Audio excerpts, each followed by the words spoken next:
Khawar point میں خوش آمدید. چلو آپ ساتھ چلتے ہیں. بائے شمسہ اقبال.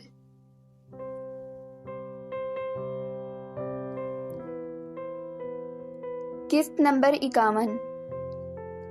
ابھی بھی سونے سے پہلے اس نے میڈیسن نکالنے کو دراز کھولا. سامنے ہی ایک لفافہ پڑا تھا. میری گڑیا کے نام. حیدر کے لکھے گئے الفاظ جگمگا رہے تھے. ماہی نے ایک نظر ان گولیوں کو دیکھا اور پھر اس خط کو. گولیاں سائڈ پر رکھ کر اس نے وہ خط کھولا. میری پیاری گڑیا ماہی. ماہین کی سسکی ابری تھی. تم یہ خط پڑھ رہی ہو، اس کا مطلب ہے کہ میں تمہارے پاس نہیں ہوں، اور میں جانتا ہوں میرے بعد تمہارا ڈر پوری طرح تم پر حاوی ہو چکا ہوگا. میں جانتا ہوں اس وقت تم بہت اداس ہوگی. بہت رلایا ہے نا میں نے تمہیں. ماہی نے بے اختیاری آنسو بہاتے ہوئے سر اسبات میں ہلایا، یوں جیسے وہ سامنے بیٹھا اس سے پوچھ رہا ہو اور وہ اسے بتا رہی ہو.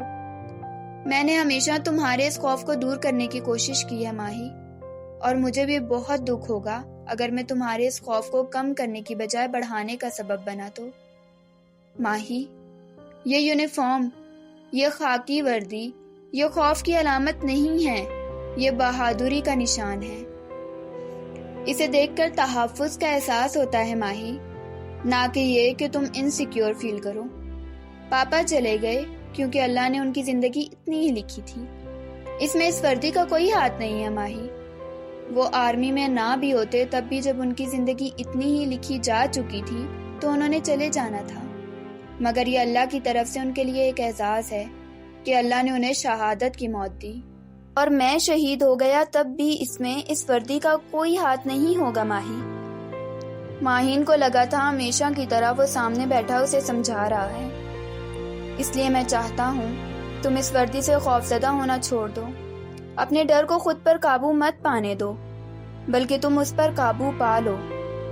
اور جب میں نہ رہا تو مما کا خیال رکھنا ماہی. میں نے تمہارے لیے ایک اچھا ساتھی چننے کی کوشش کی ہے، اور انشاءاللہ وہ ایک بہتر نہیں بلکہ بہترین جیون ساتھی ثابت ہوگا. تم ہادی کا بھی خیال رکھنا، اسے کبھی ناراض مت کرنا، اور اپنا بہت خیال رکھنا. ماہی، میری ایک خواہش ہے، میں چاہتا ہوں کہ تم آرمی جوائن کر لو. ماہین کے کپکپاتے ہاتھ پل کو ساکت ہوئے تھے. اسے لگا تھا ہادی نے حیدر کا حوالہ دے کر اس بات کا ذکر صرف مذاق میں کیا تھا، مگر ابھی حیدر کے الفاظ پڑھ کر اسے یقین ہو گیا تھا کہ وہ مذاق قطعاً نہیں تھا. اسے میری آخری خواہش سمجھ لو ماہی، مگر میں دل سے یہ چاہتا ہوں کہ تم آرمی جوائن کرو، BMT basic military training course کے ذریعے. اس سال کی رجسٹریشن فارم اس خط کے ساتھ میں رکھ رہا ہوں. اگر تمہارا دل چاہا تو اسے فل کر کے میری خواہش کو پورا کر دینا. مجھے امید نہیں، یقین ہے ماہی کہ جب تم یہ خاکی وردی پہنو گی تو ہر خوف، ہر ڈر تمہارے دل سے مٹ جائے گا. ماہین کا دل دکھا تھا. بھائی، آپ نے مانگا بھی تو کیا مانگا مجھ سے؟ وہ سسکی. ہادی، سعد، دعا اور مما کا خیال رکھنا. اور دعا کے حوالے سے جو فیصلہ میں نے مما کو سنایا ہے اس میں میری خواہش کا احترام کرنا. مجھے غلط مت سمجھنا. اپنا بہت خیال رکھنا اور رونا مت ماہی. تمہارے آنسو مجھے تکلیف دیتے ہیں بہت. تمہارا بھائی، میجر حیدر.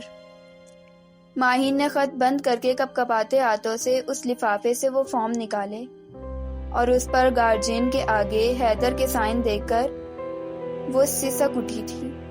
خط ہاتھ میں تھامے وہ جانے کب روتے روتے نیند کی وادی میں داخل ہو چکی تھی، اور وہ ساری گولیاں سامنے میز پر پڑی رہ گئی تھی. حیدر کی شہادت کے بعد وہ آج پہلی رات تھی جب وہ گولیاں کھائے بغیر پرسکون ہو کر سو گئی تھی.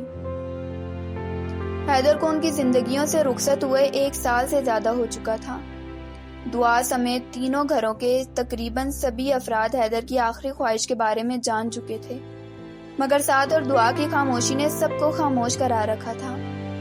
کسی میں بھی اتنی ہمت نہ ہوتی کہ آگے بڑھ کر اس سلسلے میں ان دونوں سے کوئی بات کرے. سعد واپس جاب پر جا چکا تھا. حیدر کے بعد سے جس جمود کا شکار ان کی زندگی ہو گئی تھی وہ اب بھی قائم تھا.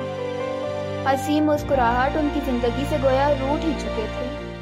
ہنسنے ہنسانے والا ساتھ کہیں کھو چکا تھا. ہر پل سنجیدگی کی چادر اوڑھے، کام کا جنون سر پر سوار کیے وہ گھر ہی کم کم آتا تھا۔ ابھی سعدیہ بیگم لاؤنج میں موجود تھیں، تبھی پاس رکھا فون بجا تھا۔ انہوں نے کال ریسیو کر کے بات کرنے کے بعد ماہین کو آواز دی، ماہی۔ وہ چلتی ہوئی ان کے پاس آ کر رکی۔ سعدیہ بیگم نے ایک نظر اسے دیکھا، پھر فون اس کی جانب بڑھایا۔ Captain Maheen speaking. ماہین کی آواز لاؤنج میں گونجی تھی۔